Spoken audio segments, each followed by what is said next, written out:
안녕하세요. 얼마 전 남편이고 시부모님이고 진절머리가 나서 이혼하게 된 30대 여성입니다. 솔직히 남편하고는 별 문제 없이 잘 지내왔다고 생각하고, 그래서 적어도 남편은 당연히 제 편이 되어줄 줄 알았는데, 팔은 안으로 굽는다더니 정말 그 말이 딱이구나 싶은 게 너무 실망스럽더라고요. 그리고 막말로 남편 하나 보고 한 결혼이었는데, 남편이 이렇게 나오면 더 이상 같이 사는 게 무슨 의미가 있나 싶대요. 그래서 남편한테 그렇게 네 식구만 중요하면 네 식구랑 살으라고, 나 괴롭히지 말라 하고 이혼하자 했죠.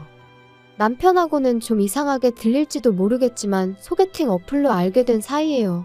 사실 제가 워낙 숫기도 없고 낯을 많이 가리다 보니 연애하기가 쉽지가 않더라고요. 아니, 좀 더 정확히 표현하자면 좀 가까워지면 안 그런데 유난히 첫 만남이 어려운 타입이라고 해야 할까요? 게다가 제가 또 여중여고 여대를 나와서는 회사마저 압도적으로 여직원이 많은 곳에 다니고 있다 보니 한마디로 남자 만나기가 하늘의 별 따기였죠.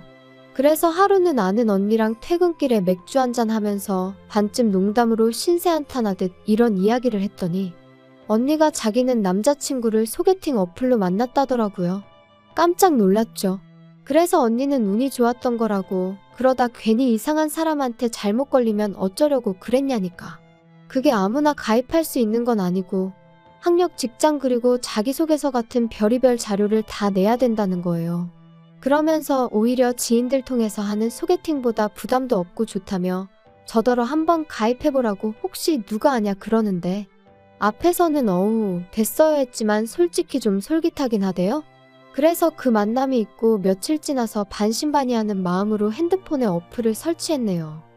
가입하고 한 일주일쯤 됐을 때 남편한테 쪽지가 왔어요. 사진이 너무 자기 스타일이라는 고리타분한 인사말과 함께요. 그리고 솔직히 어플 설치하고 나서 그런 비슷한 쪽지를 여러 차례 받았던 터라 그때도 그냥 넘기려고 했는데, 남편 사진을 보니까 웃는 게 사람이 뭔가 인상이 서글서글해 보이는 게 눈길이 가더라고요. 그래서 답장을 했고 쇳불도 당김에 빼랬다고 이튿날 바로 만났죠. 그런데 더 신기했던 건 이미 핸드폰으로 몇 차례 대화를 주고받았어서 그런가 그렇게 어색한 것도 없고 꼭 알고 지내던 사람을 만난 것 마냥 마음이 편한 거예요. 뭐 다 끝난 마당에 이런 이야기가 무슨 소용인가 싶지만 좋았던 시절도 분명 있긴 했어요. 아무튼 이후로 저희는 인연을 사귀었고 사귀는 동안 적어도 저희 두 사람 사이에는 큰 문제가 없었습니다. 하지만 그럼에도 불구하고 때때로 서로 마음이 상하는 경우가 있었는데, 그건 남편의 하나뿐인 여동생 바로 신우 때문이었죠. 일단 저희 신우에 대해서 이야기를 하자면, 저희 남편하고는 10살 차이, 저하고는 8살 차이로 솔직히 제 사촌동생보다도 어리고, 하지만 물론 단지 어리다는 그 사실 자체가 문제가 되는 건 아니에요. 제가 말하기 껄끄러워하는 진짜 이유는 시부모님이나 남편은 신우가 나이에 비해 생각이 깊고 행동도 조심스럽다 했지만 제가 보기엔 솔직히 여우가 따로 없었거든요. 제가 앞서 말씀드렸다시피 여중여고 여대의 여자가 많은 회사를 다닌다고 했잖아요. 그래서 자랑이 아니라 딱 보인단 말이죠. 하지만 제가 그렇다고 그런 신우를 미워했냐 하면 절대 아닙니다. 오히려 남편 동생이니까 선을 좀 넘어도 말을 좀 막 해도 못 본 척 못 들은 척 눈 감아주기가 일쑤였지요. 하지만 그런 일이 반복되니까 나중엔 할 소리 못할 소리 아예 분간을 못하더라고요. 심지어 한 번은 시부모님도 계신 자리에서 제 미간을 들먹이며 언니 어렸을 때 혹시 어디 아팠냐? 왜 지능이 좀 부족한 사람들이 미간이 넓지 않냐는 들어보도 못한 헛소리를 짓거린 적도 있어요. 그리고 그렇게 신우가 선을 넘으면 어머님 아버님이라도 한 소리 따끔하게 하셨어야 하잖아요. 그런데 오히려 두 분이 막 웃으시더니 우리 딸은 눈썰미도 좋다며 저한테 너 혹시 정말 그런 거 아니지? 저번에 사과도 못 깎던데 설마 그래서 그런 거 아니냐 하시는데, 정말이지 결혼 전에 신우하고 확실히 선을 그어놓는 건데 하고 얼마나 후회했는지 몰라요.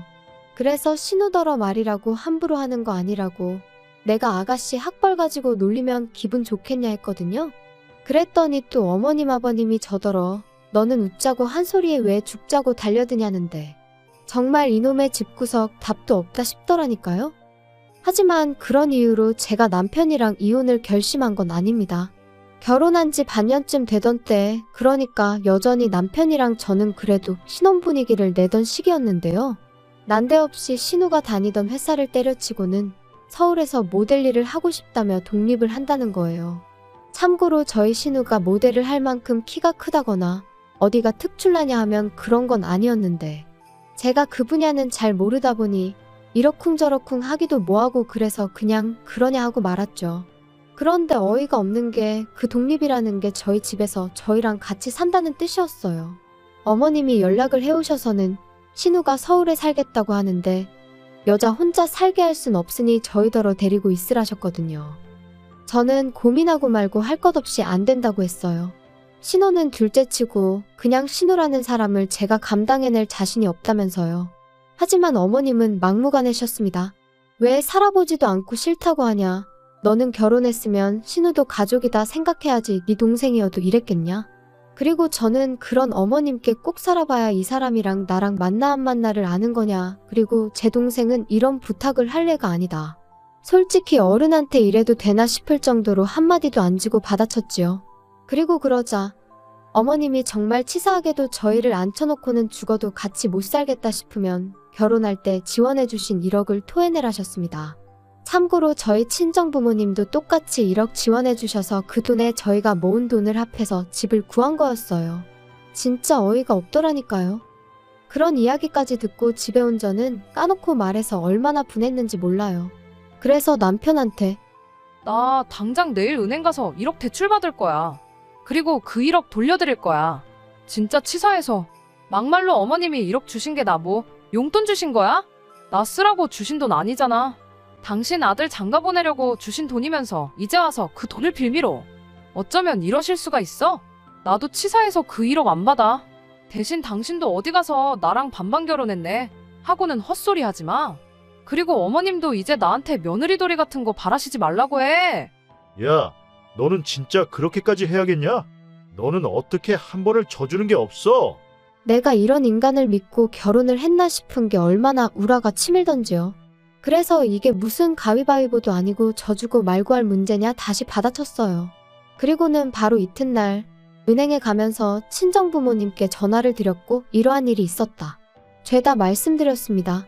처음엔 친정부모님까지 걱정하시게 할 필요는 없지 싶어서 제 선에서 마무리 지으려고 했는데 솔직히 문득 시댁은 온 가족이 아주 똘똘 뭉쳐 저한테 난리인데 저라고 부모님이 안 계신 것도 아니고 왜 일대 사로 싸워야 되나 모르겠더라고요. 그래서 그냥 다 말씀드렸어요. 그리고 역시나 저희 부모님도 크게 화를 내시대요. 결혼할 때 1억을 준 건 양가의 약속이기도 했던 건데 그걸 왜 자기들 입맛대로 하려고 드냐면서 자리를 만들어라 부모들끼리 얘기를 좀 해야겠다 하시면서요. 그래서 결혼식 이후로 처음 온 가족이 다시 모였습니다. 그리고 무슨 생각, 무슨 작전인지는 몰라도 시부모님께서는 저희 부모님을 마주하자마자 하소연을 하시더라고요. 딸을 키워보셨으니 저희 심정을 아시겠지요? 어떻게 요즘 같은 세상에 딸을 혼자 지내라 하겠습니까? 그래도 다행히 서울에 지 오빠 부부가 있으니 거기서 좀 챙겨주면 좋겠어서 며느리한테 얘기를 한 건데, 그리고 말이 나왔으니 말이지만 말입니다. 막말로 저희가 그냥 저희 딸 다짜고짜 보낼 수도 있었어요. 하지만 그래도 배려하는 마음으로 며느리한테 먼저 이야기를 한 건데 그렇게 나올 줄은 정말 몰랐다니까요. 저희도 너무 속상하고 지금 서운하고 그렇습니다. 사돈, 그게 말이라고 하시는 겁니까 지금? 이제 와서 말이지만 저희 부부, 저희 딸이 시집가서 한참 어린 신우한테 막말 듣고 그러는 거 알고 나서도 그래도 네 동생이다 생각하고 잘하라고 했습니다. 시부모님도 마음속으론 네가 고생하는 거 알고 계실 거라고, 그러니까 네가 참으라고 했다고요. 그런데 그 신우 뒷바라지까지 하라니 그게 말이 됩니까? 저희는 저희 딸한테 그런 고생까지 하라고는 못하겠습니다. 그리고 그 1억이 줬다 뺐었다 하려고 주신 돈이었습니까? 그럴 거면 1억도 가져가시고 이참에 최서방도 데리고 가세요. 저희 부부는 딸이 시집살이 당하고 고생하고 사는 거 볼 바엔 그냥 이혼하라고 할 사람들입니다. 요즘 무슨 이혼이 흠도 아니고. 어머님 표정을 보아하니 저희 친정어머니가 그렇게 나올 거라곤 상상도 못하신 눈치였어요. 그리고 그 자리에 같이 나와 있던 신우와 남편도 저희 부모님의 완강한 태도에 기가 눌렸는지 제 눈치만 살살 살피고는 아무 말도 안 하더라고요. 그래서 결국 1억 돌려드리는 일 없이 신우와 같이 사는 일은 없던 얘기가 되었습니다. 이후로 또 남편하고 저는 그럭저럭 잘 지냈어요. 정확히 말하자면 별로 큰 소리 나는 일 없이 서로 힘들게 하는 일은 없었다는 거죠. 그리고 합가는 무산되었지만 그래도 신우의 독립이 어째서인지 신경이 좀 쓰이더라고요. 그래서 누가 시킨 건 아니었지만 치안이 좋다는 여성 전용 자취방부터 시작해서 신우가 안전하게 지낼 만한 곳들을 알아보고 어머님께 싹 다 정리해서 알려드렸어요. 그랬더니 어머님이 고맙다. 이 정도로 네가 걱정해줄 줄은 몰랐다 하시며 얼마나 좋아하시던지요. 그리고 실제로 제가 말씀드린 곳 중 한 곳으로 신우 자취방을 구해주시더라고요. 그래서 이제 다 그럭저럭 상황이 잘 정리가 되었다 싶었는데 어찌저찌 신우가 서울살이를 시작한 지 1년쯤 되던 어느 날이었어요. 사실 신우를 데리고 살지는 않았지만 그래도 제 딴에는 또 마음이 쓰여서 한 달에 한두 번 정도는 밖에서 만나기도 하고 혹은 집으로 부르기도 해서 밥도 먹이고 얘기도 들어주고 그랬거든요.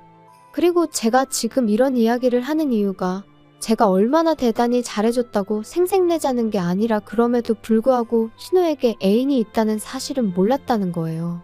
도통 티도 안 내고 말도 안 하니 제가 어떻게 알 도리가 없었다고요. 그런데 하루는 신우가 연락도 없이 저희 집에 찾아와서는 언니 하더니 자기가 임신을 했다는데 순간 제가 뭘 들은 건가 싶더라니까요. 그리고 신우의 임신으로 시댁은 말 그대로 쑥대밭이 되었습니다. 행여나 무슨 일이라도 생길까 주변 시세보다 더 비싼 돈 주고 자취를 시켜줬더니만 관리인이 하는 말이 저희 신우가 안 들어오는 날이 더 많았다질 않나. 알고 보니 신우가 애인이란 사람과 거의 동거하듯 생활했던 모양이더라고요. 그런데 그 화살이 왜 저한테 날라온 건지는 지금도 정말 이해가 안 되네요. 시부모님께선 처음엔 신우한테 도대체 뭐라고 다녔냐며 좀 나무라는가 싶더니 이내 이게 다 제 반대로 저희 집에서 살지 못해서 생긴 일이 아니냐며 제 탓을 하셨어요. 아니, 제 탓만 하셨으면 그나마 저도 어떻게든 유감이다 생각하고 말이라도 죄송하다 했을지도 모르겠습니다만 저희 친정부모님까지 들먹이며 목에 핏대를 세우실 땐 당신들 자식이 발랑 까져 친 사고를 전하 저희 친정부모님더러 어쩌라는 건가 싶은 게 진짜 시쳇말로 계급장 떼고 한판 붙었으면 싶더라니까요. 너랑 네 부모 때문에 내 딸 신세 다 조졌다. 너 이 일을 어떻게 책임질 거냐? 너는 윗사람이 돼서는 어린 신우 하나를 못 챙겨서 이 사단이 나게 만드냐? 다 필요 없고 내 딸 인생 책임져라. 네 부모한테도 내가 책임을 물을 거야. 억지 좀 적당히 쓰세요. 그렇게 치면 어머님이야말로 하나뿐인 딸도 제대로 못 챙기시고 뭘 하신 거예요? 그리고 아가씨도 모델 된다고 서울에 왔으면 어떻게든 모델 될 노력을 해야지. 남자애 환장한 것도 아니고 임신이 뭐예요? 어우, 내가 다 창피해 진짜. 하지만 어머님의 억지는 여기서 끝이 아니었습니다. 어머님께서는 이렇게 된 이상 신우랑 그 애인이란 작자랑 결혼을 시켜야 하지 않겠냐 하시더니 그 결혼 비용을 저랑 저희 친정부모님더러 부담을 하셨거든요. 양심이 있으면 그 정도는 저희가 해야 하지 않겠냐면서 말이죠. 그리고 그 비용이란 건 자그마치 2억이었습니다. 내가 긴 말은 안 하겠다. 니네 부모한테 얘기해서 2억 받아와. 앞길이 구만리 같은 내 딸 인생 조져놓은 값이라 하면 2억이 아니라 20억을 받아내도 분이 안 풀릴 것 같지만 그래도 네가 내 며느리니까 내가 엄청나게 참고 참은 줄이나 알아. 내가 마음 같아서 니네 부모도 다 고소해버리고 싶은데 내가 정말 참았다. 그러니까 열을 줄 테니 2억 만들어와. 그것도 못하겠다 하면 나도 그땐 못 참는다. 그리고 저는 그때까지도 그래도 중간에 낀 남편이 불쌍해서 어쨌든 신우가 안 됐어서 그냥저냥 참아드리려고 했던 건데 정말 더는 이렇게는 안 되겠다 싶더라고요. 그래서 어머님한테 고소할 테면 하시라고 했어요. 2억이요? 어머님 뭐 잘못 드셨어요? 진짜 어이가 없네요. 고소요? 하세요 그럼. 하고 싶은 건 하셔야지. 참았다 병나면 어떡해요. 대신 저도 저희 부모님도 그땐 이렇게 말만 하고 있지는 않을 겁니다. 때도 적당히 쓰셔야지. 집에 돌아와서도 한참 동안 분한 마음이 어떻게 주체가 안 되더라고요. 그런데 그때 평소보다 늦은 퇴근을 한 남편이 저를 보더니 한숨을 푹 내쉬대요. 그리고는 오늘 어머니랑 또 한판 했다며 그러는데 짜증이 정말 확 나는 거예요. 남편의 말투라고 해야 하나, 그게 저를 아주 한심하게 여기는 시기였으니까요. 그래서 제가 남편더러 말을 그렇게밖에 못하냐니까. 야, 나도 답답해서 그래. 그러니까 처음부터 우리가 데리고 있었으면 얼마나 좋았겠냐고. 아니, 그게 지금 말이라고 해. 막말로 자취하는 여자들은 다 임신하니? 시부모님도 당신도 왜 자꾸 신우가 잘못한 걸 나랑 내 부모님한테서 원인을 찾아? 나는 뭐 할 말 없어서 가만히 있는 줄 알아? 이게 다 가정교육을 잘못 받아서 이렇게 된 거지. 너 진짜 말이 너무 심하다. 말 가려서 해. 가려서 말할 건 내가 아니고 당신하고 당신 부모님이야. 진짜 지긋지긋하다. 오늘은 당신 부모님이 나더러 친정 가서 2억 받아오라더라? 신우 인생 조져놨으니까 위로금으로 받아야겠대. 어머님 머리가 어떻게 되신 거 아니야? 야, 너 내가 말 조심하랬지. 그리고 솔직히 2억이 없어서 그런 거면 차라리 우리 부모님한테 가서 무릎 꿇고 죄송하다고 빌어. 빌면 봐주실지도 모르지. 네 부모님도 그래. 그렇게 뻔뻔하게 모르쇠로 나오실 게 아니고 우리 부모님한테 미안하다 숙이고 들어오셔야지. 막말로 그렇게 버티고 계시면 너랑 나도 못 살지 않겠냐? 너 말 잘했어. 나 너랑 정말 못 살겠거든. 고소고 나발이고 니네 하고 싶은 거 다 해봐. 그리고 너랑 나도 이쯤에서 갈라서자. 제발. 남편하고는 또다시 할 말 못할 말 해가며 정말 서로 때리지만 않았지 이웃이 경찰까지 불렀을 만큼 크게 다투고 말았습니다. 그리고는 서로 정말 지긋지긋해져서 일주일 만에 바로 이혼 서류 접수하고 한 달 동안 남편은 자기 본가에, 저는 제 친정에서 지냈죠. 아쉬움이라곤 눈꽃만큼도 없었고 오히려 더는 숨소리도 견딜 수 없을 정도로 꼴보기도 싫었거든요. 그리고 제가 친정에 있는 동안 시부모님한테 몇 번이나 연락이 왔는데 댁 아들하고 이혼하기로 했으니 저한테 이러지 마시라고. 자꾸 이러시면 경찰에 스토커로 신고하겠다 하니까 나중엔 좀 잠잠해지대요. 그리고 결혼할 때나 이혼할 때나 집값은 별 차이도 없었기에 그냥 팔아서 남편이 들고 온 돈 그대로 줘버렸어요. 대신 같이 결혼 생활하는 동안 월급 관리는 제가 했는데 그걸 가지고 적금이 어쩌고저쩌고 하는 걸. 니 처먹고 사는데 다 써서 없다고 악다구니 한 번 써주니 찍소리도 안 하더라고요. 그리고 어떻게 보면 제가 모처럼 남편이란 작자를 다시 떠올리고 이렇게 사연까지 쓰게 된 계기이기도 한데 발 없는 말이 천리 간다더니 우연히 신우 소식이 제 귀에 들려왔습니다. 일단 신우는 그 애인과는 결혼을 못했는데 애인이란 사람 부모가 요새는 출산 전에도 친자 검사를 할 수 있다더라며 신우한테 그걸 하자고 했던 모양이에요. 그리고 신우는 그게 자기에 대한 모욕이었더니 해가며 못한다고 버티다가 해서 친자 관계가 맞으면 뭐 위자료를 청구하겠네 그랬다는데 이 대목에서 그놈의 집구석 위로금인지 위자료인지 남한테 돈 받아낼 궁리만 하고 사나 싶더라니까요.